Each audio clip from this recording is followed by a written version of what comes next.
I spent half my life hating what I saw in the mirror, and if it wasn't for these three lessons, I more than likely would still not like what I see today. Ladies and gentlemen, my name is Elijah Citroni. Welcome to episode 32 of Road to Greatness, and I am 1 week away from stepping on a bodybuilding stage for the first time to present my body to the world. And this will be 4 years of work coming to fruition, though getting to stage was never the goal. It was to challenge my body and my mind to see what I was truly capable of. Growing up, I was a little overweight and I carry much of my fat around my legs and my lower back. And when I was between 11 and 12 years old, I used to get bullied for having a body that looked like it belonged to a girl. And not only that, I had relatives who would comment on how I looked, which made me super uncomfortable being in my own skin. And so every chance I got, I was wearing baggy clothes, like I'm wearing a hoodie now under this. I was doing the whole like perma ab crunch where you'd sort of tuck your gut in. And I'd always wear a shirt that looked like I could swim in it. Always wore a shirt at the beach or at the pool and just constantly compared myself to other guys that were my age. And I always looked at them in shame because I didn't look like that. And in labeling myself a fat kid, I never believed that I could become lean or fit or athletic or these other terms that people use to describe a healthy human. And I kept kept telling myself this story. And it wasn't until I was 21, literally 10 years later, that I finally decided to try a diet and lose some weight to get lean and jacked like I wanted. And so over 20 weeks, I lost 12 kilos, going from a pretty chunky 90 kilos to a relatively lean 78. But I wasn't shredded like I wanted. So decided to keep dieting, lost some more weight, but felt absolutely terrible by the end of it. And so what what broke me out of it was when I tried on a shirt that didn't fit me before, and I had to look at the shirt size and it was a small.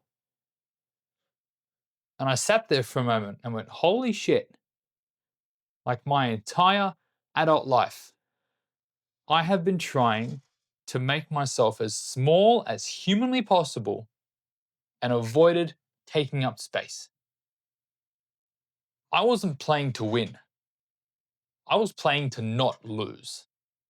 Right? And so that was my first lesson. If I'm going to play this game, I'm going to play to win.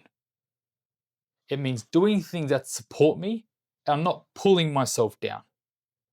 Working with my body, not against it. And so I asked myself a question. What is my body capable of? What goal will help me discover its potential? And that's when I discovered natural bodybuilding.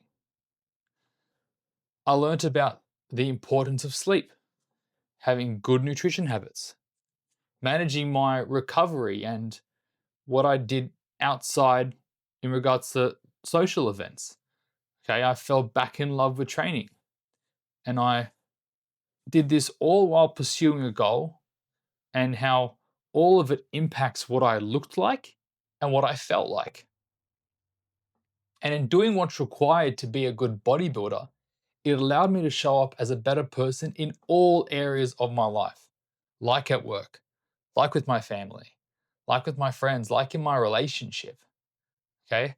And I got to the point where I stopped focusing on the outcome and became more invested in who I could become while on this journey. And so that was my second lesson, that my body is the vehicle that allows me to be my best. It's with me for my entire life. And so knowing that all that it has been through, all the hardship that I put it through, all the neglect, I went from supporting my body out of necessity, because it's the only one I've got, to appreciating my body for its abilities and undiscovered potential. And this helped me stop comparing myself to others, because I have not walked in their shoes and they have not walked in mine. I still compare myself to others, but the frame from which I do so is very different. Okay, I no longer look at this gap. Look where they are compared to me. I look at the gain, especially in the sense of natural bodybuilding. It's like, man, if that's what you did in 10 years, what could I do in 10 years? Man, if you went from being this 75 kilo on stage bodybuilder to now being 85 kilos on stage, where could I end up? How cool is that? Okay, I appreciate my body now. I believe it's great now. But is there more juice that I can squeeze? Again, what undiscovered potential is there within me? And that was my third lesson. I don't need to settle for who I was yesterday. And by being great today, I have the opportunity to be exceptional tomorrow.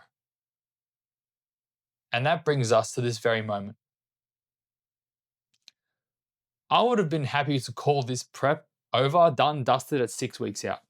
Okay, not because it was hard, but the better version of myself is no longer an idea in my head. It's the person facing this camera.